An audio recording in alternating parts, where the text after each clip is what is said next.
आसमान शुरू तो ही इंसान नूं अपने वल आकर्षित करता रहा है, अपने वल फैसीनेट करता रहा है। असी जदों रात नूं सिर चक के आसमान वल वेखदे हां तां इसदा रंग रूप, तारियां दा चमकना, चंद्रमा दा प्रकाश, ये सारे एक अलौकिक नज़ारा पेश करते हैं। ये मनमोहक आसमान भावें सानू शांत दिखाई देता होवे, पर इस विच लगातार हर पल हरकत चलती रहती है। इस रहस्य ते रोमांच नाल भरे हुए अंतरिक्ष बारे अज असी कुछ जानने की कोशिश करांगे। सत श्री अकाल, मैं शमशेर। अज असी करांगे जमात 8वीं दा पाठ तारे अते सूरजी प्रभात। इस पाठ विच जो क्रियावां दित्तियां गईयां हन, असी पहलां उन्हां बारे जानकारी लवांगे। ते चलो इस रोमांचकारी सफर की शुरुआत करते हैं। सब तो पहलां असी क्रिया 17.1, 17.2 ते 17.3 बारे पढ़ांगे। 17.1 ਜਦੋਂ ਅਸੀਂ ਕਿਰਿਆ ਕਰਾਂਗੇ, ਉਹਦੇ ਵਿੱਚ ਅਸੀਂ ਚੰਦ ਨੂੰ ਹਰ ਰੋਜ਼ ਉਸ ਦਾ ਪਰੀਖਣ ਕਰਾਂਗੇ ਤੇ ਉਸ ਦੀ ਸ਼ਕਲ ਨੂੰ ਅਸੀਂ ਨੋਟਬੁੱਕ ਉੱਤੇ ਨੋਟ ਕਰਾਂਗੇ। ਤੇ ਅਸੀਂ ਇਸ ਤੋਂ ਇਲਾਵਾ ਇੱਕ ਪੂਰਨਮਾਸ਼ੀ ਦਾ ਮਤਲਬ ਹੈ ਕਿ ਇੱਕ ਜਦੋਂ ਚੰਦ ਸਾਨੂੰ ਪੂਰਾ ਦਿਖਾਈ ਦਿੰਦਾ ਹੈ, ਇੱਕ ਪੂਰਨਮਾਸ਼ੀ ਤੋਂ ਦੂਸਰੀ ਪੂਰਨਮਾਸ਼ੀ ਤੱਕ ਕਿੰਨੇ ਦਿਨ ਉਹਨਾਂ ਦੇ ਵਿਚਕਾਰ ਹੁੰਦੇ ਹਨ, ਇਹਨਾਂ ਨੂੰ ਵੀ ਜਾਣਨ ਦੀ ਕੋਸ਼ਿਸ਼ ਕਰਾਂਗੇ। इस तो इलावा असी ये देखांगे कि आकाश विच जिहड़ा चंद्रमा है वो किस भाग पूरब या पश्चिम वाल दिखाई देता है। क्रिया 17.2 दे विच असी एक गेंद लवांगे। उस गेंद दा असी एक हिस्सा जो है वो जिहड़ा है उसनूं असी ब्लैक कर देवांगे ਤੇ ਦੂਸਰੇ ਹਿੱਸੇ ਨੂੰ ਅਸੀਂ ਵਾਈਟ ਪੇਂਟ ਜਿਹੜਾ ਹੈ ਉਹ ਕਰ ਦਵਾਂਗੇ। ਇਸ ਕਿਰਿਆ ਲਈ ਸਾਨੂੰ ਆਪਣੇ ਦੋ ਦੋਸਤਾਂ ਦੀ ਜ਼ਰੂਰਤ ਪਏਗੀ। ਅਸੀਂ ਇੱਕ 2 ਮੀਟਰ ਅਰਧ ਵਿਆਸ ਵਾਲਾ ਇੱਕ ਚੱਕਰ ਖਿੱਚਾਂਗੇ ਤੇ ਉਸ ਚੱਕਰ ਦੇ 8 ਬਰਾਬਰ ਭਾਗ ਕਰ ਲਵਾਂਗੇ ਤੇ ਇਸ ਤਰ੍ਹਾਂ ਅਸੀਂ ਇਹ ਜਿਹੜੇ ਹੈਗੇ 2 3 4 5 6 7 ਤੇ 8 ਜਿਹੜੇ ਆ ਉਹ ਭਾਗ ਜਿਹੜੇ ਪੁਆਇੰਟ ਆ ਉਹ ਅਸੀਂ ਲਗਾ ਦਵਾਂਗੇ। ਅਸੀਂ ਸਾਡਾ ਜਿਹੜਾ ਦੂਸਰਾ ਮਿੱਤਰ ਹੋਏਗਾ ਉਹ ਇਸ ਬਾਲ ਨੂੰ ਇਸ ਤਰ੍ਹਾਂ ਪਕੜੇਗਾ ਕਿ ਇਹਦਾ ਜਿਹੜਾ ਸਫੈਦ ਵਾਲਾ ਹਿੱਸਾ ਹੈ ਉਹਦਾ ਮੂੰਹ ਹਮੇਸ਼ਾ ਸੂਰਜ ਵੱਲ ਹੋਵੇ ਅਤੇ ਇਹ ਜਿਹੜੀ ਲਾਈਨ ਹੈ ਵਾਈਟ ਤੇ ਬਲੈਕ ਕਲਰ ਦੇ ਵਿੱਚ ਇਹ ਹਮੇਸ਼ਾ ਖੜੀ ਹੋਵੇ, ਇਸ ਤਰ੍ਹਾਂ ਹੋਵੇ, ਇਹ ਵਰਟੀਕਲ ਹੋਵੇ ਹਮੇਸ਼ਾ। ਤੇ ਇਸ ਤਰ੍ਹਾਂ ਲੈ ਕੇ ਸਾਡਾ ਦੂਸਰਾ ਮਿੱਤਰ ਜੋ ਹੈ ਉਹ ਸਾਡੇ ਆਲੇ ਦੁਆਲੇ ਜੋ ਹੈ ਉਹ ਘੁੰਮੇਗਾ ਤੇ ਅਸੀਂ ਹਰ ਇੱਕ ਪੁਆਇੰਟ ਉੱਤੇ ਇਸ ਜਿਹੜਾ ਵਾਈਟ ਵਾਲੇ ਹਿੱਸੇ ਦੀ ਜੋ ਸਾਨੂੰ ਜੋ ਆਕਾਰ ਦਿਖਾਈ ਦਿੰਦਾ ਹੈ ਉਸਨੂੰ ਅਸੀਂ ਨੋਟ ਕਰਾਂਗੇ ਤੇ ਉਸ ਤੋਂ ਬਾਅਦ ਅਸੀਂ ਇਹਨੂੰ ਚੰਦ ਦੀਆਂ ਬਾਕੀ ਕਲਾਵਾਂ ਦੇ ਨਾਲ ਇਸਨੂੰ ਅਸੀਂ ਕੰਪੇਅਰ ਕਰਾਂਗੇ। ਕਿਰਿਆ 17.3 ਦੇ ਵਿੱਚ ਅਸੀਂ ਕੀ ਕਰਾਂਗੇ ਕਿ ਅਸੀਂ ਧਰਤੀ ਉੱਤੇ 1 ਮੀਟਰ ਦਾ ਅਸੀਂ ਇੱਕ ਚੱਕਰ ਲਗਾਵਾਂਗੇ, 1 ਮੀਟਰ ਵਿਆਸ ਦਾ, ਤੇ ਇੱਕ ਉਸਦੇ ਕੇਂਦਰ ਉੱਤੇ ਅਸੀਂ ਖੜੇ ਹੋ ਜਾਵਾਂਗੇ ਤੇ ਉਸ ਚੱਕਰ ਦੇ ਆਲੇ ਦੁਆਲੇ ਸਾਡਾ ਜਿਹੜਾ ਹੈ ਉਹ ਮਿੱਤਰ ਪਰਿਕਰਮਾ ਕਰੇਗਾ। ਇਸ ਤਰ੍ਹਾਂ ਕਰੇਗਾ ਕਿ ਉਸਦਾ ਮੂੰਹ ਹਮੇਸ਼ਾ ਸਾਡੇ ਵੱਲ ਰਹੇ ਤੇ ਅਸੀਂ ਇਸ ਨੂੰ ਕੰਪੇਅਰ ਕਰਾਂਗੇ ਫਿਰ ਜੋ ਚੰਦ ਦੀ ਰੋਟੇਸ਼ਨ ਹੁੰਦੀ ਹੈ, ਜੋ ਚੰਦ ਦਾ ਚੱਕਰ ਲਗਾਉਂਦਾ ਹੈ ਧਰਤੀ ਦੇ ਦੁਆਲੇ, ਉਸ ਦੇ ਨਾਲ ਅਸੀਂ ਇਸ ਨੂੰ ਕੰਪੇਅਰ ਕਰਾਂਗੇ। ਇਹਨਾਂ ਤਿੰਨੇ ਕਿਰਿਆਵਾਂ ਨੂੰ ਕਰਨ ਤੋਂ ਪਹਿਲਾਂ ਅਸੀਂ ਇਸ ਤਿੰਨੇ ਕਿਰਿਆਵਾਂ ਦੇ ਵਿੱਚ ਕੀ ਹੁੰਦਾ ਹੈ ਉਸ ਦਾ ਕਨਸੈਪਟ ਸਮਝਣ ਦੀ ਕੋਸ਼ਿਸ਼ ਕਰਾਂਗੇ। ਇਹਨਾਂ ਤਿੰਨੇ ਕਿਰਿਆਵਾਂ ਦਾ ਉਦੇਸ਼ ਕੀ ਹੈ ਕਿ ਇਹ ਜਾਣਨਾ ਕਿ ਚੰਦਰਮਾ ਦਾ ਆਕਾਰ ਕਿਉਂ ਬਦਲਦਾ ਹੈ ਤੇ ਜੋ ਚੰਦ ਹੈ ਉਹ ਧਰਤੀ ਦੀ ਪਰਿਕਰਮਾ ਕਿਸ ਤਰ੍ਹਾਂ ਕਰਦਾ ਹੈ। ਕਿ ਅਸੀਂ ਰੋਜ਼ ਚੰਦਰਮਾ ਦਾ, ਕਿਸੇ ਵੇਲੇ ਚੰਦਰਮਾ ਵੱਡਾ ਹੋ ਜਾਂਦਾ ਹੈ, ਕਿਸੇ ਵੇਲੇ ਚੰਦਰਮਾ ਛੋਟਾ ਹੋ ਜਾਂਦਾ ਹੈ, ਇਹ ਕਿਉਂ ਬਾਰ-ਬਾਰ ਜੋ ਹੈ ਚੰਦਰਮਾ ਦਾ ਆਕਾਰ ਇਹ ਕੌਣ ਬਦਲ ਦਿੰਦਾ ਹੈ, ਕਿਉਂ ਬਦਲਦਾ ਹੈ। ਦੂਸਰਾ ਕਿ ਚੰਦ ਧਰਤੀ ਦੀ ਪਰਿਕਰਮਾ ਕਿਸ ਤਰ੍ਹਾਂ ਕਰਦਾ ਹੈ, ਕਿ ਚੰਦ ਜਦੋਂ ਧਰਤੀ ਦੇ ਆਲੇ ਦੁਆਲੇ ਘੁੰਮਦਾ ਹੈ, ਜਿਸ ਤਰ੍ਹਾਂ ਕਿ ਧਰਤੀ ਸੂਰਜ ਦੇ ਆਲੇ ਦੁਆਲੇ ਘੁੰਮਦੀ ਹੈ ਤੇ ਆਪਣੇ ਧੁਰੇ ਦੇ ਦੁਆਲੇ ਵੀ ਘੁੰਮਦੀ ਹੈ। ਕੀ ਚੰਦਰਮਾ ਵੀ ਆਪਣੇ ਧੁਰੇ ਦੇ ਦੁਆਲੇ ਘੁੰਮਦਾ ਹੈ ਜਦੋਂ ਉਹ ਧਰਤੀ ਦੇ ਦੁਆਲੇ ਘੁੰਮ ਰਿਹਾ ਹੁੰਦਾ ਹੈ? ਇਹਨਾਂ ਸਵਾਲਾਂ ਨੂੰ ਜਾਣਨ ਲਈ ਅਸੀਂ ਇਹ 3 ਕਿਰਿਆਵਾਂ ਬਾਰੇ ਪੜਾਂਗੇ। ਸੋ ਸਭ ਤੋਂ ਪਹਿਲਾਂ ਅਸੀਂ ਇਹ ਦੇਖਾਂਗੇ, ਤੁਸੀਂ ਦੇਖ ਰਹੇ ਹੋ ਕਿ ਧਰਤੀ ਦੇ ਦੁਆਲੇ ਚੰਦਰਮਾ ਜੋ ਹੈ ਉਹ ਚੱਕਰ ਲਗਾ ਰਿਹਾ ਹੈ ਤੇ ਇਸ ਦਾ ਜਿਹੜਾ ਰਾਸਤਾ ਹੈ ਉਹ ਅਗਰ ਤੁਸੀਂ ਧਿਆਨ ਦੇ ਨਾਲ ਦੇਖੋਗੇ ਤੇ ਇਹ ਇੱਕ ਚੱਕਰ ਵਾਂਗੂ ਨਹੀਂ ਹੈ, ਇੱਕ ਅੰਡਾਕਾਰ ਆਕਾਰ ਦੇ ਵਿੱਚ ਜੋ ਹੈ ਉਹ ਚੱਕਰ ਲਗਾ ਰਿਹਾ ਹੈ। ਸੋ ਜੋ ਚੰਦਰਮਾ ਹੈ, ਚੰਦ ਹੈ, ਉਹ ਧਰਤੀ ਦੇ ਦੁਆਲੇ ਇੱਕ ਅੰਡਾਕਾਰ ਆਕਾਰ ਦੇ ਵਿੱਚ ਜੋ ਹੈ ਉਹ ਚੱਕਰ ਲਗਾਉਂਦਾ ਹੈ, ਧਰਤੀ ਦੇ ਦੁਆਲੇ ਘੁੰਮਦਾ ਹੈ।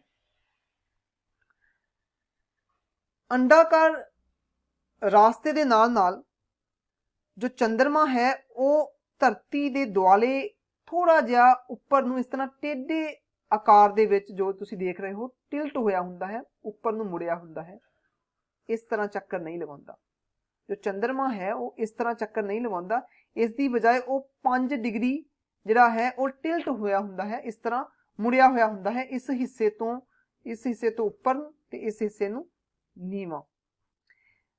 ਚੰਦਰਮਾ ਜੋ ਹੈ ਉਹ ਇਸ ਤਰ੍ਹਾਂ ਧਰਤੀ ਦੇ ਆਲੇ ਦੁਆਲੇ ਚੱਕਰ ਲਗਾਉਂਦਾ ਹੈ 5 ਡਿਗਰੀ ਟਿਲਟ ਹੋ ਕੇ, ਨਾ ਕਿ ਸਿੱਧਾ ਹੁੰਦਾ ਹੈ।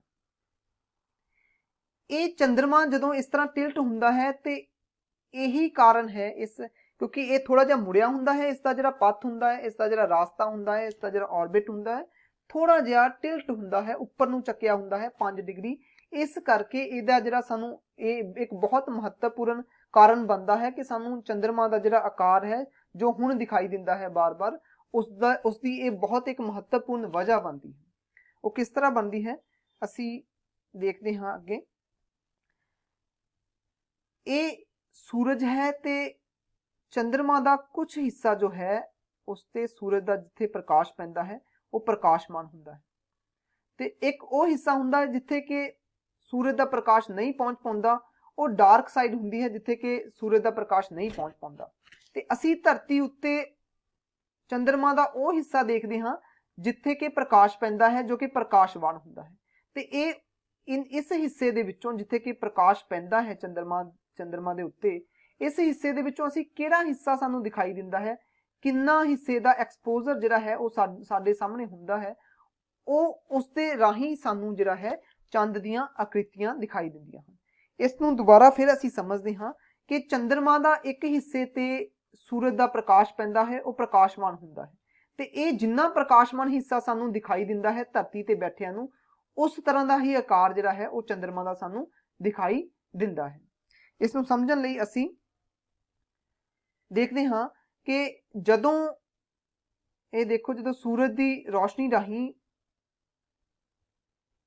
ਚੰਦਰਮਾ ਤੇ ਪੈਂਦੀ ਹੈ, ਜਿਹੜਾ ਹਿੱਸਾ ਪ੍ਰਕਾਸ਼ਮਾਨ ਹੁੰਦਾ ਹੈ ਉਹ ਸਾਨੂੰ ਅਲੱਗ-ਅਲੱਗ ਪੋਜੀਸ਼ਨ ਤੇ, ਜਦੋਂ ਚੰਦਰਮਾ ਜਿਹੜਾ ਹੈ ਉਹ ਧਰਤੀ ਦਾ ਚੱਕਰ ਲਗਾ ਰਿਹਾ ਹੁੰਦਾ ਹੈ, ਉਦੋਂ ਅਲੱਗ-ਅਲੱਗ ਜਿਹੜੀ ਪੋਜੀਸ਼ਨ ਹੈ ਉਸ ਉੱਤੇ ਜਿਸ ਤਰ੍ਹਾਂ ਉਹ ਚਮਕਦਾ ਹਿੱਸਾ ਦਿਖਾਈ ਦਿੰਦਾ ਹੈ, ਉਸ ਤਰ੍ਹਾਂ ਸਾਨੂੰ ਚੰਦਰਮਾ ਦਾ ਆਕਾਰ ਜੋ ਹੈ ਉਹ ਦਿਖਾਈ ਦਿੰਦਾ ਹੈ। ਇਸ ਜਗ੍ਹਾ ਉੱਤੇ ਸਾਨੂੰ ਕੋਈ ਵੀ ਪ੍ਰਕਾਸ਼ਮਾਨ ਜੋ ਹੈ ਹਿੱਸਾ ਸਾਨੂੰ ਚੰਦਰਮਾ ਦਾ ਨਹੀਂ ਦਿਖਾਈ ਦਿੰਦਾ, ਇਸ ਕਰਕੇ ਇਸ ਨੂੰ ਨਿਊ ਮੂਨ ਕਹਿੰਦੇ ਹਾਂ, ਜਿੱਥੋਂ ਕਿ ਸ਼ੁਰੂਆਤ ਅਸੀਂ ਕਰਦੇ ਹਾਂ ਨਿਊ ਮੂਨ। ਉਸ ਤੋਂ ਬਾਅਦ ਹੌਲੀ-ਹੌਲੀ ਇਸ ਪੋਜੀਸ਼ਨ ਤੇ ਇਹ ਚੰਦਰਮਾ ਦਾ ਜਿਹੜਾ ਇੰਨਾ ਪ੍ਰਕਾਸ਼ਮਾਨ ਜਿਹੜਾ ਹਿੱਸਾ ਹੈ ਉਹ ਦਿਖਾਈ ਦਿੰਦਾ ਹੈ। ਇਸ ਨੂੰ ਵੈਕਸਿੰਗ ਕ੍ਰੀਸੈਂਟ ਮੂਨ ਕਹਿੰਦੇ ਹਾਂ, ਤੇ ਇਹ ਜਿਹੜਾ ਚਮਕਦਾਰ ਹਿੱਸਾ ਜੋ ਸਾਨੂੰ ਦਿਖਾਈ ਦਿੰਦਾ ਹੈ ਇਹ ਵੱਧਦਾ ਰਹਿੰਦਾ ਹੈ। ਇਸ ਜਗ੍ਹਾ ਤੇ ਫਸਟ ਕੁਆਟਰ ਹਾਫ ਮੂਨ ਇਸ ਨੂੰ ਕਹਿੰਦੇ ਹਾਂ, ਤੇ ਇਹ ਸਾਨੂੰ ਜਿਹੜਾ ਇਸ ਤਰ੍ਹਾਂ ਦਾ ਦਿਖਾਈ ਦਿੰਦਾ ਹੈ। ਇਸ ਤਰ੍ਹਾਂ ਜਿਸ ਤਰ੍ਹਾਂ ਇਹ ਆਪਣਾ ਅੱਗੇ ਜਾਂਦਾ ਹੈ ਰਾਸਤੇ ਤੋਂ ਚੰਦਰਮਾ, ਤੇ ਇਹ ਇਹਦਾ ਜਿਹੜਾ ਪ੍ਰਕਾਸ਼ਮਾਨ ਹਿੱਸਾ ਹੈ ਸਾਨੂੰ ਵੱਧ ਦਿਖਾਈ ਦਿੰਦਾ ਰਹਿੰਦਾ ਹੈ। ਇਸ ਨੂੰ ਵੈਕਸਿੰਗ ਗਿਬਸ ਮੂਨ ਕਹਿੰਦੇ ਹਾਂ, ਤੇ ਉਸ ਤੋਂ ਬਾਅਦ ਇਸ ਜਗ੍ਹਾ ਤੇ ਜਾ ਕੇ ਸਾਨੂੰ ਲਗਭਗ ਪੂਰਾ ਪ੍ਰਕਾਸ਼ਮਾਨ ਹਿੱਸਾ ਜਿਹੜਾ ਹੈ ਉਹ ਦਿਖਾਈ ਦਿੰਦਾ ਹੈ। ਇਸ ਨੂੰ ਅਸੀਂ ਫੁੱਲ ਮੂਨ ਕਹਿੰਦੇ ਹਾਂ, ਜਿਸ ਨੂੰ ਅਸੀਂ ਪੂਰਨਮਾਸ਼ੀ ਕਹਿੰਦੇ ਹਾਂ। ਉਸੇ ਤਰ੍ਹਾਂ ਇਸ ਜਗ੍ਹਾ ਤੇ ਉਸ ਤੋਂ ਬਾਅਦ ਫੁੱਲ ਮੂਨ ਤੋਂ ਬਾਅਦ ਇਹ ਜਿਹੜਾ ਚੰਦਰਮਾ ਦਾ ਹਿੱਸਾ, ਪ੍ਰਕਾਸ਼ਮਾਨ ਜੋ ਹਿੱਸਾ ਹੈ ਉਹ ਘਟਦਾ ਜਾਂਦਾ ਹੈ। ਇਸ ਨੂੰ ਵਿਨਿੰਗ ਗਿਬਸ ਮੂਨ ਕਹਿੰਦੇ ਹਾਂ, ਤੇ ਇਸ ਜਗ੍ਹਾ ਤੇ ਜਾ ਕੇ ਇਹ ਹੋਰ ਘਟ ਜਾਂਦਾ ਹੈ। ਇਸ ਨੂੰ 3 ਕੁਆਟਰ ਹਾਫ ਮੂਨ ਕਹਿੰਦੇ ਹਾਂ, ਤੇ ਦੁਬਾਰਾ ਇਸ ਜਗ੍ਹਾ ਤੇ ਜਾ ਕੇ ਇਹ ਇਸ ਤਰ੍ਹਾਂ ਘਟਦਾ ਰਹਿੰਦਾ ਹੈ। ਤਾਂ ਇਹ ਜੋ ਚੱਕਰ ਹੈ ਲਗਭਗ ਚੰਦਰਮਾ ਜਿਹੜਾ ਹੈ ਉਹ 1 ਮਹੀਨੇ ਦੇ ਵਿੱਚ ਜਿਹੜਾ ਹੈ ਪੂਰਾ ਕਰਦਾ ਹੈ, ਤੇ ਇਸ ਤਰ੍ਹਾਂ ਸਾਨੂੰ ਇਹ ਚੰਦਰਮਾ ਦੀਆਂ ਅਲੱਗ-ਅਲੱਗ ਜਿਹੜੀਆਂ ਆਕ੍ਰਿਤੀਆਂ ਹਨ ਉਹ ਦਿਖਾਈ ਦਿੰਦੀਆਂ ਹਨ, ਜਿਸ ਨੂੰ ਅਸੀਂ ਚੰਦਰਮਾ ਦੇ ਫੇਸਿਸ ਆਫ ਮੂਨ ਅਸੀਂ ਕਹਿੰਦੇ ਹਾਂ। ਸੋ ਇਸ ਨੂੰ ਅਸੀਂ ਇੱਕ ਵੀਡੀਓ ਰਾਹੀਂ ਸਮਝਣ ਦੀ ਕੋਸ਼ਿਸ਼ ਕਰਦੇ ਹਾਂ। ਇਸ ਵੀਡੀਓ ਦੇ ਵਿੱਚ ਤੁਸੀਂ ਦੇਖੋਗੇ ਕਿ ਇਹ ਧਰਤੀ ਦੇ ਦੁਆਲੇ ਇਹ ਜਿਹੜਾ ਹੈ ਚੰਦਰਮਾ ਹੈ ਇਹ ਮੂਵ ਕਰਦਾ ਹੈ, ਘੁੰਮਦਾ ਹੈ, ਤੇ ਜਿਸ ਜਿਸ ਤਰ੍ਹਾਂ ਇਹ ਘੁੰਮਦਾ ਹੈ ਉਸ ਦੇ ਹਿਸਾਬ ਦੇ ਨਾਲ, ਇਸ ਦੀ ਪੋਜੀਸ਼ਨ ਦੇ ਹਿਸਾਬ ਦੇ ਨਾਲ ਇਸ ਜਗ੍ਹਾ ਤੇ ਮੂਨ ਦੀ ਆਕ੍ਰਿਤੀ ਕਿਸ ਤਰ੍ਹਾਂ ਬਣਦੀ ਹੈ ਉਹ ਤੁਹਾਨੂੰ ਦਿਖਾਈ ਦੇਗੀ। ਤੇ ਇਹ ਜੋ ਹੈ ਪੂਰੇ ਦਾ ਪੂਰਾ ਲਗਭਗ 30 ਦਿਨਾਂ ਦੇ ਵਿੱਚ ਇਹ ਪੂਰਾ ਚੱਕਰ ਜਿਹੜਾ ਹੈ ਉਹ ਪੂਰਾ ਧਰਤੀ ਦੇ ਦੁਆਲੇ ਕਰ ਲੈਂਦਾ ਹੈ। ਚਲੋ ਦੇਖਦੇ ਹਾਂ ਜਿਸ ਜਿਸ ਤਰ੍ਹਾਂ ਇਹ ਧਰਤੀ ਦੇ ਦੁਆਲੇ ਜਿਹੜਾ ਹੈ ਉਹ ਮੂਨ ਜਿਹੜਾ ਹੈ ਉਹ ਮੂਵ ਕਰ ਰਿਹਾ ਹੈ, ਉਸੇ ਤਰ੍ਹਾਂ ਇਸ ਦੀ ਜਿਹੜੀ ਆਕਾਰ ਹੈ ਉਹ ਵੀ ਬਦਲ ਰਿਹਾ ਹੈ। ਤੇ ਇਹ ਲਗਭਗ ਇੱਕ ਚੱਕਰ ਜੋ ਹੈ ਉਹ ਲਗਭਗ 1 ਮਹੀਨੇ ਦੇ ਵਿੱਚ 29 ਦਿਨ 12 ਘੰਟੇ ਲਗਭਗ ਉਸ ਟਾਈਮ ਦੇ ਵਿੱਚ ਇਹ ਪੂਰਾ ਕਰ ਲੈਂਦਾ ਹੈ। ਹੁਣ ਅਸੀਂ ਦੁਬਾਰਾ ਇਹਨਾਂ ਕਿਰਿਆਵਾਂ ਨੂੰ ਸਮਝਣ ਦੀ ਕੋਸ਼ਿਸ਼ ਕਰਦੇ ਹਾਂ।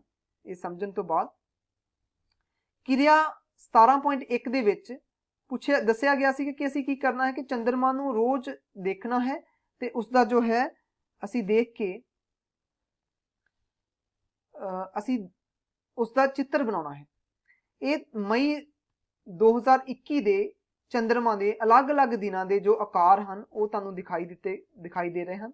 ਇਸੇ ਤਰ੍ਹਾਂ ਤੁਸੀਂ ਵੀ ਡੇਟ ਵਾਈਜ਼ ਇਸ ਜਿਹੜੇ ਪੂਰੇ ਦੇ ਪੂਰੇ ਚੰਦਰਮਾ ਦੇ ਜੋ ਵੀ ਫੇਸਿਸ ਹਨ ਉਹਨਾਂ ਦਾ ਤੁਸੀਂ ਪੂਰਾ ਦਾ ਪੂਰਾ 30 ਦਿਨਾਂ ਜਾਂ 31 ਦਿਨ ਤੱਕ ਉਹਨਾਂ ਦੇ ਚਿੱਤਰ ਬਣਾਉਣੇ ਹਨ। ਜਦੋਂ ਇਹ ਡੇਟ ਵਾਈਜ਼ ਲਿਖੋਗੇ, ਜਦੋਂ ਪੂਰੇ ਦਾ ਪੂਰਾ ਫੁੱਲ ਮੂਨ ਹੋਏਗਾ ਉਹ ਤੁਸੀਂ ਫੁੱਲ ਮੂਨ ਉਸ ਜਗ੍ਹਾ ਤੇ ਲਿਖੋਗੇ। ਇਹ ਤੁਸੀਂ ਇਸ ਤਰ੍ਹਾਂ ਉਹ ਦੱਸ ਸਕਦੇ ਹੋ।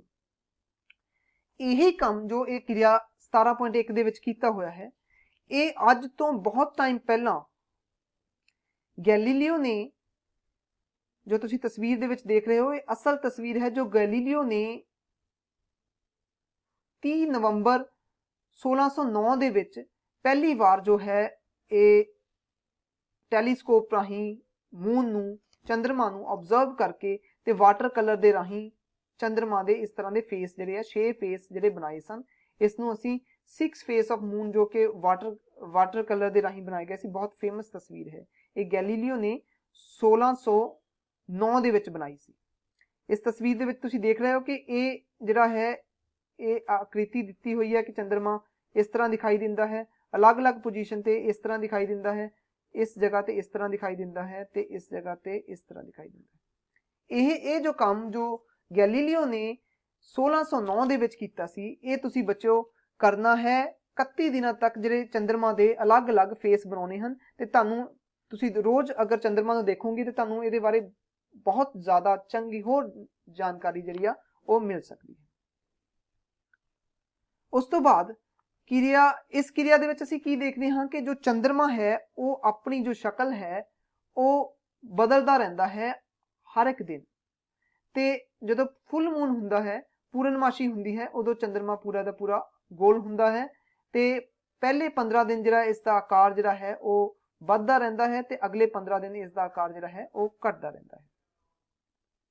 ਉਸ ਤੋਂ ਬਾਅਦ ਕਿਰਿਆ 17.2 ਕਿਰਿਆ 17.2 ਦੇ ਵਿੱਚ ਕੀ ਹੈ ਕਿ ਜਿਸ ਤਰ੍ਹਾਂ ਅਸੀਂ ਪਹਿਲਾਂ ਗੱਲ ਕੀਤੀ ਕਿ ਅਸੀਂ ਆਪਣੇ ਦੋਸਤਾਂ ਦੇ ਨਾਲ ਜਾ ਕੇ ਇੱਕ ਚੱਕਰ ਬਣਾਵਾਂਗੇ 2 ਮੀਟਰ ਅਰਧ ਵਿਆਸ ਵਾਲਾ ਤੇ ਉਸ ਦੇ ਵਿੱਚ ਅਸੀਂ ਉਸਦੇ 6 ਭਾਗ ਕਰਾਂਗੇ ਤੇ ਇਸ ਤਰ੍ਹਾਂ ਅਸੀਂ 8 ਪੁਆਇੰਟ ਜਿਹੜੇ ਆ ਉਸਦੇ ਅਸੀਂ ਇਸ ਤਰ੍ਹਾਂ ਲਿਖਾਂਗੇ ਤੇ ਇਹਨਾਂ 8 ਪੁਆਇੰਟਾਂ ਉੱਤੇ ਅਸੀਂ ਇਸ ਤਰ੍ਹਾਂ ਦੀ ਗੇਂਦ ਨੂੰ ਲੈ ਕੇ ਤੇ ਅਸੀਂ ਘੁੰਮਾਂਗੇ ਤੇ ਇਹਦਾ ਜਿਹੜਾ ਵਾਈਟ ਵਾਲਾ ਹਿੱਸਾ ਹੋਏਗਾ ਉਹ ਸੂਰਜ ਵੱਲ ਰੱਖਾਂਗੇ ਤੇ ਸਾਨੂੰ ਵਾਈਟ ਵਾਲੇ ਹਿੱਸੇ ਦੇ ਅਲੱਗ-ਅਲੱਗ ਚਿੱਤਰ ਦਿਖਾਈ ਦੇਣਗੇ। ਜਦੋਂ ਤੁਸੀਂ ਇਹ ਕਿਰਿਆ ਬੱਚਿਓ ਕਰੋਗੇ ਤੇ ਤੁਹਾਨੂੰ ਕੁਝ ਇਸ ਤਰ੍ਹਾਂ ਦੀ ਜਿਹੜੀ ਆ ਤਸਵੀਰਾਂ ਜਿਹੜੀਆਂ ਹਨ ਉਹ ਦਿਖਾਈ ਦੇਣਗੀਆਂ। ਇਸ ਜਗ੍ਹਾ ਤੇ ਚੰਦਰਮਾ ਇਸ ਤਰ੍ਹਾਂ ਦੀ ਆਕ੍ਰਿਤੀ, ਇਸ ਜਗ੍ਹਾ ਤੇ ਇਸ ਤਰ੍ਹਾਂ ਦੀ ਆਕ੍ਰਿਤੀ, ਇਸ ਜਗ੍ਹਾ ਤੇ ਪੂਰੇ ਦਾ ਪੂਰਾ ਜਿਹੜਾ ਵਾਈਟ ਵਾਲਾ ਹਿੱਸਾ ਦਿਖਾਈ ਦੇਗਾ ਜਿਸ ਨੂੰ ਅਸੀਂ ਫੁੱਲ ਮੂਨ ਕਹਿੰਦੇ ਹਾਂ।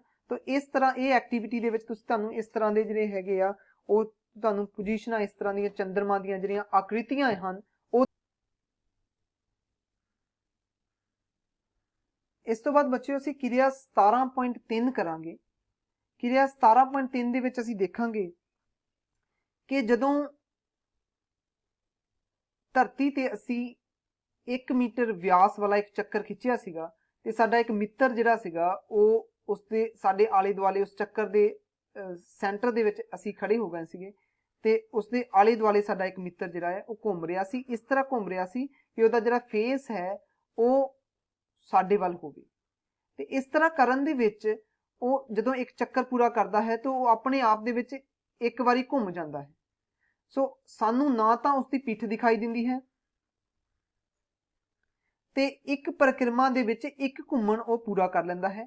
ਇਸੇ ਤਰ੍ਹਾਂ ਜਿਹੜਾ ਚੰਨ ਹੈ ਉਹ ਜਦੋਂ ਘੁੰਮਦਾ ਹੈ ਧਰਤੀ ਦੇ ਦੁਆਲੇ ਤਾਂ ਉਹ ਇੱਕ ਪਰਿਕਰਮਾ ਦੇ ਵਿੱਚ ਇੱਕ ਘੁੰਮਣ ਪੂਰਾ ਕਰ ਲੈਂਦਾ ਹੈ, ਮਤਲਬ ਉਹ ਆਪਣੀ ਐਕਸਿਸ ਦੇ ਦੁਆਲੇ, ਆਪਣੇ ਧੁਰੇ ਦੇ ਦੁਆਲੇ ਉਹ ਇੱਕ ਚੱਕਰ ਜਿਹੜਾ ਹੈ ਉਹ ਪੂਰਾ ਕਰ ਲੈਂਦਾ ਹੈ। ਜਿਸ ਤਰ੍ਹਾਂ ਤੁਸੀਂ ਤਸਵੀਰ ਦੇ ਵਿੱਚ ਦੇਖ ਰਹੇ ਹੋ ਕਿ ਜੋ ਚੰਦਰਮਾ ਹੈ ਉਹ ਧਰਤੀ ਦੇ ਆਲੇ ਦੁਆਲੇ ਘੁੰਮ ਰਿਹਾ ਹੈ ਤੇ ਇਸ ਇੱਕ ਘੁੰਮਣ ਦੇ ਵਿੱਚ ਇਹ ਆਪਣੇ ਧੁਰੇ ਦੇ ਦੁਆਲੇ ਇੱਕ ਚੱਕਰ ਪੂਰਾ ਕਰ ਲੈਂਦਾ ਹੈ। ਇਸ ਤੋਂ ਬਾਅਦ ਅਸੀਂ ਕਿਰਿਆ 17.4 ਕਰਾਂਗੇ। ਕਿਰਿਆ 17.4 ਦੇ ਵਿੱਚ ਕਿਸੇ ਵੱਡੇ ਕਮਰੇ ਦੇ ਵਿੱਚ ਖੜੋ ਕੇ ਘੁੰਮਣ ਕਰੋ। ਕਮਰੇ ਵਿੱਚ ਰੱਖੀਆਂ ਵਸਤੂਆਂ ਕਿਸ ਦਿਸ਼ਾ ਦੇ ਵਿੱਚ ਗਤੀ ਕਰਦੀਆਂ ਪ੍ਰਤੀਤ ਹੁੰਦੀਆਂ ਹਨ। ਅਗਰ ਅਸੀਂ ਬੱਚਿਓ ਇੱਕ ਕਮਰੇ ਦੇ ਵਿੱਚ ਖੜੇ ਹੋ ਕੇ ਇਸ ਦਿਸ਼ਾ ਦੇ ਵਿੱਚ ਅਸੀਂ ਘੁੰਮਦੇ ਹਾਂ ਤੇ ਸਾਨੂੰ ਜਿਹੜੀਆਂ ਵਸਤੂਆਂ ਅਸੀਂ ਦੇਖਾਂਗੇ ਉਹ ਸਾਨੂੰ ਉਸ ਦੇ ਉਲਟ ਦਿਸ਼ਾ ਦੇ ਵਿੱਚ ਘੁੰਮਦੀਆਂ ਦਿਖਾਈ ਦੇਣਗੀਆਂ। ਅਗਰ ਅਸੀਂ ਕਮਰੇ ਦੇ ਵਿੱਚ ਖੜੇ ਹੋ ਕੇ ਇਸ ਦਿਸ਼ਾ ਦੇ ਵਿੱਚ ਘੁੰਮਾਂਗੇ ਤੇ ਸਾਨੂੰ ਜਿਹੜੀਆਂ ਵਸਤੂਆਂ ਹਨ ਉਹ ਉਲਟ ਦਿਸ਼ਾ ਦੇ ਵਿੱਚ ਘੁੰਮਦੀਆਂ ਹੋਈਆਂ ਦਿਖਾਈ ਦੇਣਗੀਆਂ। ਸੋ ਅਗਰ ਜਿਸ ਦਿਸ਼ਾ ਦੇ ਵਿੱਚ ਅਸੀਂ ਘੁੰਮ ਰਹੇ ਹਾਂ ਉਸ ਤੋਂ ਉਲਟ ਦਿਸ਼ਾ ਦੇ ਵਿੱਚ ਵਸਤੂਆਂ ਜਿਹੜੀਆਂ ਹਨ ਉਹ ਘੁੰਮਦੀਆਂ ਦਿਖਾਈ ਦੇਣਗੀਆਂ। ਸੋ ਕਮਰੇ ਦੇ ਵਿੱਚ ਰੱਖੀਆਂ ਹੋਈਆਂ ਵਸਤੂਆਂ ਗਤੀ ਦੀ ਉਲਟ ਦਿਸ਼ਾ ਵਿੱਚ ਘੁੰਮਦੀਆਂ ਪ੍ਰਤੀਤ ਹੁੰਦੀਆਂ ਹਨ। ਇਹ ਕਿਰਿਆ ਤੁਸੀਂ ਆਪ ਘਰ ਦੇ ਵਿੱਚ ਵੀ ਕਰ ਸਕਦੇ ਹੋ। ਜਿਸ ਤਰ੍ਹਾਂ ਕਿ ਅਸੀਂ ਕਿਸੇ ਟ੍ਰੇਨ ਜਾਂ ਬੱਸ ਦੇ ਵਿੱਚ ਅਸੀਂ ਜਾਂਦੇ ਹਾਂ ਤੇ ਉਸ ਬੱਸ ਦੀ ਜਿਸ ਦਿਸ਼ਾ ਦੇ ਵਿੱਚ ਗਤੀ ਕਰਦੇ ਹਾਂ ਤੇ ਸਾਨੂੰ ਬਾਹਰ ਜਿਹੜੇ ਰੁੱਖ ਹਨ ਜਾਂ ਬਾਕੀ ਕੋਈ ਚੀਜ਼ਾਂ ਹਨ ਉਸ ਦਿਸ਼ਾ ਤੋਂ ਉਲਟ ਸਾਨੂੰ ਗਤੀ ਕਰਦੀਆਂ ਪ੍ਰਤੀਤ ਹੁੰਦੀਆਂ। ਜਿਸ ਤਰ੍ਹਾਂ ਕਿ ਧਰਤੀ, ਇਸੇ ਤਰ੍ਹਾਂ ਧਰਤੀ ਜਦੋਂ ਹੈ ਉਹ ਵੈਸਟ ਤੋਂ ਈਸਟ ਵੱਲ ਘੁੰਮਦੀ ਹੈ ਤੇ ਸਾਨੂੰ ਜਿਹੜੇ ਤਾਰੇ ਹਨ ਜਾਂ ਹੋਰ ਚੀਜ਼ਾਂ ਹਨ ਉਹ ਸਾਨੂੰ ਈਸਟ ਤੋਂ ਵੈਸਟ ਵੱਲ ਘੁੰਮਦੀਆਂ ਦਿਖਾਈ ਦਿੰਦੀਆਂ ਹਨ। ਸੋ ਇਸੇ ਕਰਕੇ ਜੋ ਸਾਨੂੰ ਜਿਹੜੇ ਸਟਾਰ ਵਗੈਰਾ ਹੋਣਗੇ ਉਹ ਸਾਨੂੰ ਈਸਟ ਤੋਂ ਵੈਸਟ ਵੱਲ ਗਤੀ ਕਰਦੇ ਦਿਖਾਈ ਦੇਣਗੇ। ਕਿਰਿਆ 17.5 ਹੈ। ਇਸ ਕਿਰਿਆ ਦੇ ਵਿੱਚ ਅਸੀਂ ਇੱਕ ਛਤਰੀ ਲਵਾਂਗੇ ਤੇ ਉਸ ਛਤਰੀ ਦੇ ਵਿੱਚ ਅਸੀਂ ਇੱਕ ਕੁਝ ਸਟਾਰ ਇਸ ਤਰ੍ਹਾਂ ਕਿਨਾਰਿਆਂ ਦੇ ਉੱਤੇ ਅਸੀਂ ਸਟਾਰ ਲਗਾ ਦੇਵਾਂਗੇ ਤੇ ਇੱਕ ਇਸ ਛਤਰੀ ਦਾ ਡੰਡਾ ਜਿਹੜਾ ਹੁੰਦਾ ਹੈ ਉਸ ਦਾ ਜੋ ਧੁਰਾ ਹੁੰਦਾ ਹੈ ਇੱਕ ਜਿਹੜਾ ਸਟਾਰ ਹੈ ਅਸੀਂ ਉਸ ਜਗ੍ਹਾ ਤੇ ਲਗਾ ਦੇਵਾਂਗੇ। ਹੁਣ ਬੱਚਿਓ ਜਦੋਂ ਅਸੀਂ ਇਸ ਛਤਰੀ ਨੂੰ ਘੁਮਾਵਾਂਗੇ ਕਿਸੇ ਵੀ ਦਿਸ਼ਾ ਦੇ ਵਿੱਚ, ਚਾਹੇ ਇਸ ਦਿਸ਼ਾ ਦੇ ਵਿੱਚ ਚਾਹੇ ਦੂਸਰੀ ਦਿਸ਼ਾ ਦੇ ਵਿੱਚ, ਅਸੀਂ ਦੇਖਾਂਗੇ ਕਿ ਇਹ ਜਿਹੜੇ ਸਟਾਰ ਹਨ ਇਹਨਾਂ ਦੀ ਜਿਹੜੀ ਪੋਜੀਸ਼ਨ ਹੈ, ਇਹਨਾਂ ਦੀ ਜਗ੍ਹਾ ਜਿਹੜੀ ਹੈ ਬਦਲਦੀ ਰਹਿੰਦੀ ਹੈ। ਪਹਿਲਾਂ ਇੱਥੇ ਆਉਣਗੇ, ਉਸ ਤੋਂ ਬਾਅਦ ਇੱਥੇ ਚਲੇ ਜਾਏਗਾ ਇਹ ਵਾਲਾ ਸਟਾਰ। ਤੋਂ ਇਹ ਸਾਰੇ ਸਟਾਰ ਜਿਹੜੇ ਆ ਇਹਨਾਂ ਦੀ ਜਿਹੜੀ ਪੋਜੀਸ਼ਨ ਹੈ ਬਦਲਦੀ ਰਹੇਗੀ, ਪਰ ਇੱਕ ਸਟਾਰ ਜੋ ਕਿ ਧੁਰੇ ਤੇ ਹੈ, ਇਹ ਵਾਲਾ ਸਟਾਰ, ਇਹ ਜਿਹੜਾ ਹੈ ਉਹ ਆਪਣੀ ਹੀ ਜਗ੍ਹਾ ਤੇ ਰਹੇਗਾ। ਸੋ ਇਸ ਨੂੰ ਅਸੀਂ ਫਿਰ ਕੰਪੇਅਰ ਕਰਾਂਗੇ ਧਰੁਵ ਤਾਰੇ ਦੇ ਨਾਲ। ਇਸ ਤੋਂ ਅਸੀਂ ਇਹ ਸਿੱਟਾ ਕੱਢਾਂਗੇ ਕਿ ਜਿਹੜੀਆਂ ਚੀਜ਼ਾਂ, ਅਗਰ ਅਸੀਂ ਇਸ ਨੂੰ ਧਰਤੀ ਮੰਨੀਏ, ਜਿਹੜੀਆਂ ਚੀਜ਼ਾਂ ਧਰਤੀ ਦੇ ਧੁਰੇ ਤੇ ਹੁੰਦੀਆਂ ਹਨ ਉਹ ਸਾਨੂੰ ਸਥਿਰ ਦਿਖਾਈ ਦਿੰਦੀਆਂ ਹਨ, ਉਹ ਸਾਨੂੰ ਖੜੀਆਂ ਹੋਈਆਂ ਦਿਖਾਈ ਦਿੰਦੀਆਂ ਹਨ। ਜਿਸ ਤਰ੍ਹਾਂ ਕਿ ਇਹ ਧਰਤੀ ਹੈ ਤੇ ਅਸੀਂ ਇਹ ਜਿਹੜਾ ਹੈ ਇਹ ਧਰੁਵ ਤਾਰਾ ਹੈ ਤੇ ਇਸ ਦੇ ਆਲੇ ਦੁਆਲੇ ਬਹੁਤ ਸਾਰੇ ਜੋ ਹੈ ਉਹ ਤਾਰੇ ਬਣੇ ਹੋਏ ਹਨ ਤੇ ਇਸ ਨੂੰ ਅਸੀਂ ਛਤਰੀ ਨੂਮਾ, ਅਗਰ ਅਸੀਂ ਛਤਰੀ ਦੀ ਐਗਜ਼ਾਮਪਲ ਜਿਸ ਤਰ੍ਹਾਂ ਲਈ ਸੀ, ਅਗਰ ਅਸੀਂ ਉਸ ਨੂੰ ਛਤਰੀ ਨੂਮਾ ਚੀਜ਼ ਦੇ ਵਿੱਚ ਬਦਲ ਦਿੰਦੇ ਹਾਂ ਤੇ ਅਸੀਂ ਦੇਖਦੇ ਹਾਂ ਕਿ ਇਹ ਜੋ ਛਤਰੀ ਹੈ ਇਹ ਜਦੋਂ ਇਹ ਸਾਰੇ ਇਹ ਘੁੰਮੇਗੀ ਤੇ ਇਹ ਜਿਹੜਾ ਤਾਰਾ ਹੈ ਇਹ ਘੁੰਮ ਕੇ ਆਪਣੀ ਜਗ੍ਹਾ ਤੋਂ ਦੂਸਰੇ ਪਾਸੇ ਚਲੇ ਜਾਏਗਾ, ਫਿਰ ਇਹ ਇਸ ਜਗ੍ਹਾ ਤੋਂ ਇਸ ਜਗ੍ਹਾ ਆ ਜਾਏਗਾ, ਫਿਰ ਇਹ ਇਸ ਜਗ੍ਹਾ ਤੋਂ ਇਸ ਜਗ੍ਹਾ ਆ ਜਾਏਗਾ। ਇਸੇ ਤਰ੍ਹਾਂ ਬਾਕੀ ਸਾਰੇ ਤਾਰੇ ਹੈ ਜੋ ਹਨ ਉਹ ਆਪਣੀ ਪੋਜੀਸ਼ਨ ਬਦਲਦੇ ਰਹਿਣਗੇ। ਅਸੀਂ ਧਰਤੀ ਤੋਂ ਦੇਖਦੇ ਹਾਂ ਕਿ ਇਹ ਜਿਹੜੇ ਤਾਰੇ ਹਨ ਇਹ ਆਪਣੀ ਪੋਜੀਸ਼ਨ ਬਦਲਦੇ ਰਹਿੰਦੇ ਹਨ, ਪਰ ਇਹ ਜੋ ਤਾਰਾ ਹੈ ਜਿਸ ਨੂੰ ਅਸੀਂ ਧਰੁਵ ਤਾਰਾ ਕਹਿੰਦੇ ਹਾਂ ਇਹ ਧਰਤੀ ਦੇ ਇਸ ਧੁਰੇ ਤੇ ਜਿਹੜਾ ਹੈ ਮੌਜੂਦ ਹੈ ਤੇ ਇਹ ਹਮੇਸ਼ਾ ਸਾਨੂੰ ਇਸੇ ਜਗ੍ਹਾ ਤੇ ਹੀ ਦਿਖਾਈ ਦੇਵੇਗਾ, ਇਹ ਆਪਣੀ ਜਗ੍ਹਾ ਨਹੀਂ ਬਦਲੇਗਾ। ਇਸ ਤੋਂ ਅਸੀਂ ਇਹ ਸਿੱਟਾ ਕੱਢਦੇ ਹਾਂ ਕਿ ਜਿਹੜੀਆਂ ਚੀਜ਼ਾਂ ਜਿਹੜੀਆਂ ਹੁੰਦੀਆਂ ਹਨ ਉਹ ਧਰਤੀ ਦੇ ਧੁਰੇ ਤੇ ਹੁੰਦੀਆਂ ਹਨ। ਜਿਸ ਤਰ੍ਹਾਂ ਕਿ ਇਹ ਪੋਲ ਸਟਾਰ ਹੈ, ਉਹ ਆਪਣੀ ਜਿਹੜੀ ਸਥਿਤੀ ਹੈ ਉਹ ਨਹੀਂ ਬਦਲਦੀਆਂ ਤੇ ਸਾਨੂੰ ਧਰਤੀ ਤੋਂ ਜਦੋਂ ਅਸੀਂ ਦੇਖਦੇ ਹਾਂ ਸਾਨੂੰ ਉਹਨਾਂ ਦੀ ਸਥਿਤੀ ਇੱਕੋ ਹੀ ਦਿਖਾਈ ਦਿੰਦੀ ਹੈ, ਇਹ ਆਪਣੀ ਪੋਜੀਸ਼ਨ ਨਹੀਂ ਬਦਲਦੀ। तो जो ਇਹਦੇ ਵਿੱਚ ਸਵਾਲ ਪੁੱਛੇ ਗਏ ਹਨ ਉਹਨਾਂ ਨੇ ਇਸ ਕਿਰਿਆ ਦੇ ਵਿੱਚ ਪੁੱਛਿਆ ਗਿਆ ਕਿ ਕੀ ਛਤਰੀ ਜਦੋਂ ਅਸੀਂ ਇਸ ਤਰ੍ਹਾਂ ਤਾਰੇ ਚਿਪਕਾਉਂਦੇ ਹਾਂ ਤੇ ਛਤਰੀ ਦੀ ਕੇਂਦਰੀ ਡੰਡੀ ਨੂੰ ਆਪਣੇ ਹੱਥ ਵਿੱਚ ਫੜ ਕੇ ਘੁਮਾਉਂਦੇ ਹਾਂ ਤੇ ਛਤਰੀ ਉੱਤੇ ਚਿਪਕਾਏ ਸਾਰੇ ਤਾਰਿਆਂ ਦਾ ਪ੍ਰੀਖਣ ਕਰੋ। ਕੀ ਕੋਈ ਅਜਿਹਾ ਤਾਰਾ ਹੈ ਜੋ ਗਤੀ ਕਰਦਾ ਪ੍ਰਤੀਤ ਨਹੀਂ ਹੁੰਦਾ? ਜੀ ਹਾਂ, ਇੱਕ ਤਾਰਾ ਹੁੰਦਾ ਹੈ ਜੋ ਗਤੀ ਕਰਦਾ ਪ੍ਰਤੀਤ ਨਹੀਂ ਹੁੰਦਾ, ਜੋ ਕਿ ਧਰਤੀ ਇਸ ਧੁਰੇ ਤੇ ਹੁੰਦਾ ਹੈ, ਉਸਦੀ ਐਕਸਿਸ ਤੇ ਹੁੰਦਾ ਹੈ, ਉਹ ਸਾਨੂੰ ਗਤੀ ਕਰਦਾ ਪ੍ਰਤੀਤ ਨਹੀਂ ਹੁੰਦਾ। ਇਸੇ ਤਰ੍ਹਾਂ ਧਰਤੀ ਦੇ ਧੁਰੇ ਉੱਤੇ ਸਥਿਤ ਤਾਰਾ ਸਥਿਰ ਪ੍ਰਤੀਤ ਹੁੰਦਾ ਹੈ, ਇਸ ਤਾਰੇ ਨੂੰ ਅਸੀਂ ਧਰੁਵ ਤਾਰਾ ਕਹਿੰਦੇ ਹਾਂ। ਉਸ ਤੋਂ ਬਾਅਦ ਬੱਚਿਓ ਜੋ ਕਿਰਿਆ ਹੈ ਉਹ ਹੈ 17.6। ਇਸ ਕਿਰਿਆ ਦੇ ਵਿੱਚ ਅਸੀਂ ਦੇਖਾਂਗੇ ਕਿ ਜੋ ਤਾਰੇ ਮੰਡਲ ਹਨ, ਤਾਰਾ ਮੰਡਲ ਕੀ ਹੁੰਦਾ ਹੈ ਬੱਚਿਓ ਕਿ ਬਹੁਤ ਸਾਰੇ ਤਾਰੇ ਜਦੋਂ ਉਹਨਾਂ ਨੂੰ ਅਸੀਂ ਜੋੜ ਕੇ ਕੋਈ ਸ਼ਕਲ ਬਣਾਉਂਦੇ ਹਨ ਤੇ ਉਸ ਨੂੰ ਅਸੀਂ ਤਾਰਾ ਮੰਡਲ ਕਹਿੰਦੇ ਹਾਂ। ਬਹੁਤ ਸਾਰੇ ਤਾਰਿਆਂ ਨੂੰ ਜਦੋਂ ਆਪਾਂ ਜੋੜ ਕੇ ਕੋਈ ਸ਼ਕਲ ਬਣਾਉਂਦੇ ਹਾਂ ਤਾਂ ਉਸ ਨੂੰ ਅਸੀਂ ਤਾਰਾ ਮੰਡਲ ਕਹਿੰਦੇ ਹਾਂ। ਸੋ ਇਹ ਜਦੋਂ ਤਾਰਾ ਮੰਡਲਾਂ ਦਾ ਅਸੀਂ ਜਿਸ ਤਰ੍ਹਾਂ ਕਿ ਤੁਹਾਨੂੰ ਅੱਗੇ ਤੁਸੀਂ ਕਿਤਾਬ ਦੇ ਵਿੱਚ ਬਹੁਤ ਸਾਰੇ ਤਾਰਾ ਮੰਡਲ ਪੜ੍ਹੇ ਹੋਣਗੇ, ਇਹ ਤਾਰਾ ਮੰਡਲ ਦਾ ਜਦੋਂ ਅਸੀਂ ਕੁਝ ਘੰਟਿਆਂ ਤੱਕ ਪ੍ਰੀਖਣ ਕਰਾਂਗੇ ਤੇ ਅਸੀਂ ਇਹ ਦੇਖਣਾ ਹੈ ਕਿ ਕੀ ਇਹਨਾਂ ਦੀ ਸ਼ਕਲ ਦੇ ਵਿੱਚ ਕੋਈ ਪਰਿਵਰਤਨ ਆਉਂਦਾ ਹੈ ਤੇ ਕੀ ਇਹ ਆਪਣੀ ਸਥਿਤੀ ਆਪਣੀ ਜਗ੍ਹਾ ਬਦਲਦੇ ਹਨ ਆਸਮਾਨ ਦੇ ਵਿੱਚ। ਇਹ ਇਸ ਐਕਟੀਵਿਟੀ ਦਾ ਜਿਹੜਾ ਹੈ ਤੁਸੀਂ ਕੰਮ ਕਰਨਾ ਹੈ ਤੇ ਅਸੀਂ ਇਹਦੇ ਵਿੱਚ ਤਾਰਾ ਮੰਡਲ ਦਿਖਾਇਆ ਗਿਆ ਹੈ, ਜਿਸ ਨੂੰ ਅਸੀਂ ਇਹ ਤਾਰਾ ਮੰਡਲ ਹੈ ਅਰਸਾ ਮੇਜਰ, ਜਿਸ ਨੂੰ ਅਸੀਂ ਗ੍ਰੇਟ ਬੀਅਰ ਵੀ ਕਹਿੰਦੇ ਹਾਂ। ਇਸ ਤਾਰਾ ਮੰਡਲ ਦੇ ਵਿੱਚ ਅਸੀਂ ਦੇਖਾਂਗੇ ਕਿ ਇਹ ਜਿਹੜਾ ਤਾਰਾ ਮੰਡਲ ਹੈ ਕੁਝ ਘੰਟਿਆਂ ਬਾਅਦ ਜਿਹੜਾ ਹੈ ਆਪਣੀ ਜਿਹੜੀ ਪੋਜੀਸ਼ਨ ਹੈ ਉਹ ਬਦਲ ਲੈਂਦਾ ਹੈ, ਪਰ ਇਸ ਦੇ ਆਕਾਰ ਦੇ ਵਿੱਚ ਕੋਈ ਪਰਿਵਰਤਨ ਨਹੀਂ ਹੁੰਦਾ। ਸੋ ਇਹ ਜਿਹੜੇ ਤਾਰਾ ਮੰਡਲ ਹੁੰਦੇ ਹਨ ਇਹਨਾਂ ਦੇ ਆਕਾਰ ਦੇ ਵਿੱਚ ਕੋਈ ਪਰਿਵਰਤਨ ਨਹੀਂ ਹੁੰਦਾ। ਤੁਸੀਂ ਇਸ ਕਿਰਿਆ ਦੇ ਵਿੱਚ ਦੇਖੋਗੇ, ਅਗਰ ਤੁਸੀਂ ਆਸਮਾਨ ਦੇ ਵਿੱਚ ਇਹਨਾਂ ਨੂੰ ਨੋਟ ਕਰੋਗੇ, ਇਸ ਤਰ੍ਹਾਂ ਦੇ ਤਾਰੇ ਨੂੰ ਜਦੋਂ ਅਸੀਂ ਜੋੜਦੇ ਹਾਂ, ਇਸ ਤਰ੍ਹਾਂ ਤਾਰਿਆਂ ਦੀ ਪੋਜੀਸ਼ਨ ਨੂੰ ਅਸੀਂ ਅਗਰ ਜੋੜਦੇ ਹਾਂ ਤੇ ਇਸ ਤਰ੍ਹਾਂ ਦੀ ਇਹ ਸ਼ਕਲ ਬਣ ਜਾਂਦੀ ਹੈ ਜੋ ਤੁਸੀਂ ਦੇਖ ਰਹੇ ਹੋ ਤਸਵੀਰ ਦੇ ਵਿੱਚ। ਇਸ ਸ਼ਕਲ ਨੂੰ ਅਸੀਂ ਤਾਰਾ ਮੰਡਲ ਕਹਿੰਦੇ ਹਾਂ। ਹੁਣ ਇਹ ਤਾਰਾ ਮੰਡਲ ਆਪਣੀ ਸ਼ਕਲ ਨਹੀਂ ਬਦਲਦੇ, ਪਰ ਆਪਣੀ ਪੋਜੀਸ਼ਨ ਆਪਣੀ ਜਗ੍ਹਾ ਜਿਹੜੀ ਹੈ ਉਹ ਬਦਲਦੇ ਰਹਿੰਦੇ ਹਨ। ਇਹ ਇਸ ਕਿਰਿਆ ਦਾ ਇਹ ਮੋਟਿਵ ਸੀਗਾ, ਇਹ ਦੱਸਣਾ ਕਿ ਇਹ ਜਿਹੜੀ ਆਪਣੀ ਸ਼ਕਲ ਨਹੀਂ ਬਦਲਦੇ, ਆਪਣੀ ਪੋਜੀਸ਼ਨ ਬਦਲਦੇ ਹਨ। ਸੋ ਤਾਰਾ ਮੰਡਲ ਦੀ ਸ਼ਕਲ ਜਿਹੜੀ ਹੈ ਉਹ ਸਮਾਨ ਰਹਿੰਦੀ ਹੈ ਤੇ ਇਹ ਤਾਰਾ ਮੰਡਲ ਪੂਰਬ ਤੋਂ ਪੱਛਮ ਵੱਲ ਗਤੀ ਕਰਦੇ ਪ੍ਰਤੀਤ ਹੁੰਦੇ ਹਨ। ਉਸ ਤੋਂ ਅੱਗੇ ਹੈ ਬੱਚਿਓ ਕਿਰਿਆ 17.7। ਇਸ ਕਿਰਿਆ ਦੇ ਵਿੱਚ ਅਸੀਂ ਕੀ ਕਰਨਾ ਹੈ ਕਿ ਗਰਮੀਆਂ ਦੀ ਰਾਤ ਲਗਭਗ 9 ਵਜੇ ਜਦੋਂ ਆਕਾਸ਼ ਵਿੱਚ ਚੰਨ ਨਾ ਹੋਵੇ ਤੇ ਤੁਸੀਂ ਸਪਤ ਰਿਸ਼ੀ ਜਿਹੜਾ ਤੁਸੀਂ ਪਿੱਛੇ ਤਾਰਾ ਮੰਡਲ ਦੀ ਗੱਲ ਆਪਾਂ ਕੀਤੀ ਆ, ਉਸ ਦੀ ਤੁਸੀਂ ਪਹਿਲਾਂ ਤਾਂ ਪਛਾਣ ਕਰਨੀ ਹੈ। ਉੱਤਰੀ ਭਾਗ ਦੇ ਵਿੱਚ ਤੁਹਾਨੂੰ ਦਿਖਾਈ ਦੇਗੀ। ਅਗਰ ਤੁਸੀਂ ਰੋਜ਼ ਦੇਖਣ ਦੀ ਇਹਨਾਂ ਦਿਨਾਂ ਦੇ ਵਿੱਚ ਤੁਸੀਂ ਦੇਖਣ ਦੀ ਕੋਸ਼ਿਸ਼ ਕਰੋਗੇ ਤਾਂ ਤੁਹਾਨੂੰ ਦਿਖਾਈ ਦੇ ਸਕਦਾ ਹੈ। ਹੋ ਸਕਦਾ ਹੈ ਸ਼ਹਿਰੀ ਖੇਤਰਾਂ ਦੇ ਵਿੱਚ ਇਹ ਦਿਖਾਈ ਨਾ ਦੇਵੇ, ਪਰ ਇਹ ਤੁਹਾਨੂੰ ਜਦੋਂ ਦਿਖਾਈ ਦੇਗਾ ਤੁਸੀਂ ਰੋਜ਼ ਆਸਮਾਨ ਦੇ ਵਿੱਚ ਇਹਨੂੰ ਦੇਖੋਗੇ, ਪਛਾਣਨ ਦੀ ਕੋਸ਼ਿਸ਼ ਕਰੋਗੇ ਤੇ ਤੁਹਾਨੂੰ ਆਸਾਨੀ ਦੇ ਨਾਲ ਪਤਾ ਲੱਗ ਜਾਏਗਾ ਕਿ ਸਪਤ ਰਿਸ਼ੀ ਹੈ।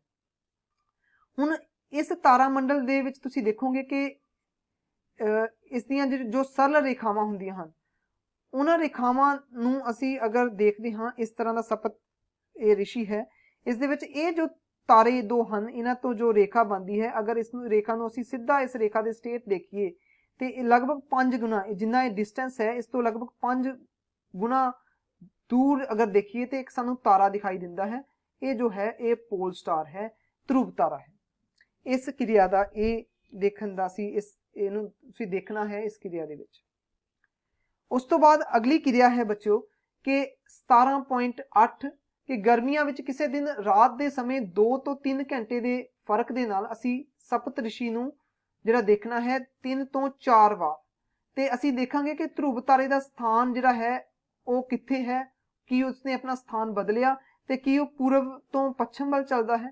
ਇਸ ਕਿਰਿਆ ਨੂੰ ਅਸੀਂ ਅਗਰ ਦੇਖਾਂਗੇ ਤੇ ਅਸੀਂ ਦੇਖਾਂਗੇ ਕਿ ਜਿਸ ਤਰ੍ਹਾਂ ਅਸੀਂ ਪਹਿਲਾਂ ਗੱਲ ਕੀਤੀ ਕਿ ਇਹ ਜੋ ਤਾਰਾ ਮੰਡਲ ਹਨ ਇਹ ਆਪਣੀ ਜਿਹੜੀ ਪੋਜੀਸ਼ਨ ਹੈ ਉਹ ਤੁਸੀਂ ਦੇਖੋਗੇ ਕਿ ਬਦਲਦੇ ਰਹਿੰਦੇ ਹਨ ਤੇ ਇਹ ਪੋਲ ਸਟਾਰ ਜੋ ਧਰੁਵ ਤਾਰੇ ਦੇ ਆਲੇ ਦੁਆਲੇ ਜੋ ਉਹਦੇ ਦੁਆਲੇ ਜਿਹੜਾ ਹੈ ਉਹ ਘੁੰਮਦੇ ਹਨ। ਅਗਲੀ ਕਿਰਿਆ 17.9 ਹੈ। ਇਸ ਕਿਰਿਆ ਦੇ ਵਿੱਚ ਅਸੀਂ ਆਪਣੇ 5 ਮਿੱਤਰਾਂ ਨੂੰ ਨਾਲ ਲੈ ਕੇ ਤੇ ਖੇਡ ਦੇ ਮੈਦਾਨ ਦੇ ਵਿੱਚ ਜਾਵਾਂਗੇ। ਤੇ ਜਿਸ ਤਰ੍ਹਾਂ ਚਿੱਤਰ ਦੇ ਵਿੱਚ ਦੇਖ ਰਹੇ ਹੋ, ਅਸੀਂ 1 ਮੀਟਰ ਦਾ, 1.8 ਮੀਟਰ ਦਾ, 2.5 ਮੀਟਰ ਦਾ ਤੇ 3.8 ਮੀਟਰ ਦੇ ਜਿਹੜੇ ਅਰਧ ਵਿਆਸ ਵਾਲੇ ਇੱਕ ਚੱਕਰ ਲਗਾਵਾਂਗੇ ਤੇ ਆਪਣੇ ਮਿੱਤਰਾਂ ਨੂੰ ਉੱਥੇ ਉਹਨਾਂ ਚੱਕਰਾਂ ਦੇ ਵਿੱਚ ਖੜੇ ਹੋਣ ਦੇ ਲਈ ਅਸੀਂ ਕਵਾਂਗੇ।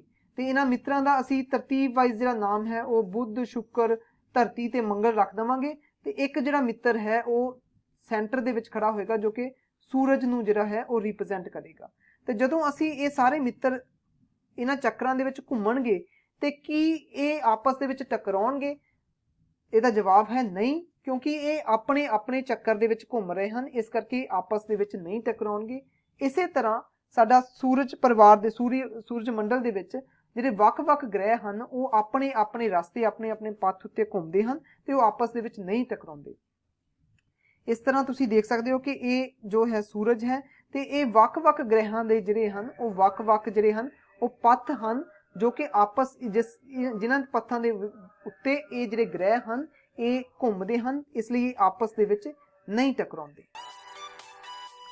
ਇਸ ਤੋਂ ਬਾਅਦ ਬੱਚਿਓ ਇੱਕ ਲਾਸਟ ਐਕਟੀਵਿਟੀ ਹੈ 17.10। ਇਸ ਐਕਟੀਵਿਟੀ ਦੇ ਵਿੱਚ ਅਸੀਂ ਕੀ ਕਰਨਾ ਹੈ ਕਿ ਅਖਬਾਰਾਂ ਦੇ ਵਿੱਚ ਜਾਂ ਯੰਤਰੀਆਂ ਦੇ ਵਿੱਚ ਇਹ ਦੇਖਣਾ ਹੈ ਕਿ ਵੀਨਸ ਸ਼ੁੱਕਰ ਗ੍ਰਹਿ ਕਦੋਂ ਵਿਜ਼ੀਬਲ ਹੁੰਦਾ ਹੈ। ਨਾਸਾ ਨੇ ਉਹ ਕਿਹੜੇ 2 ਮਿਸ਼ਨਸ, ਉਹਨਾਂ ਦਾ ਕੀ ਨਾਮ ਹੈ ਜਿਹੜੇ ਕਿ ਉਹਨਾਂ ਨੇ ਸ਼ੁੱਕਰ ਗ੍ਰਹਿ ਦੇ ਵਾਸਤੇ ਉਹਨਾਂ ਨੇ ਤਿਆਰੀ ਕੀਤੀ ਹੈ। ਇਹ ਇਸ ਤਰ੍ਹਾਂ ਇਹ ਤੁਹਾਡਾ ਘਰ ਦਾ ਕੰਮ ਹੈ, ਤੁਸੀਂ ਅਖਬਾਰਾਂ ਤੋਂ ਇਹ ਜਾਣਕਾਰੀ ਲੈ ਸਕਦੇ ਹੋ। ਬਹੁਤ ਬਹੁਤ ਸ਼ੁਕਰੀਆ। ਮੈਨੂੰ ਆਸ ਹੈ ਕਿ ਤੁਹਾਨੂੰ ਇਸ ਸੈਸ਼ਨ ਤੋਂ ਕੁਝ ਮਹੱਤਵਪੂਰਨ ਜਾਣਕਾਰੀ ਮਿਲੀ ਹੋਵੇਗੀ ਤੇ ਵਧੇਰੇ ਜਾਣਕਾਰੀ, ਵਧੇਰੇ ਗਿਆਨ ਲਈ ਤੁਸੀਂ ਆਪਣੇ ਸਾਇੰਸ ਅਧਿਆਪਕ ਦੇ ਨਾਲ ਸੰਪਰਕ ਕਰ ਸਕਦੇ ਹੋ। ਸ਼ੁਕਰੀਆ, ਥੈਂਕ ਯੂ।